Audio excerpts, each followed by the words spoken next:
Medina আমার জান, Medina আমার প্রাণ, মদিনাতে আছেন আমার জানের জান, মদিনাতে আছেন আমার জানের জান।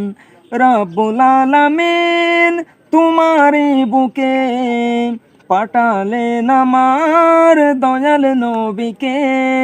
রব্বুল আলামিন তোমারই বুকে পাঠালেন আমার প্রিয় নবীকে।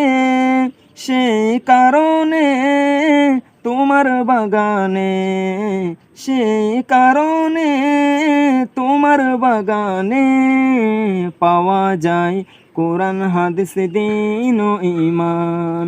মদিনা আমার জান, মদিনা আমার প্রাণ, মদিনাতে আছেন আমার জানের জান।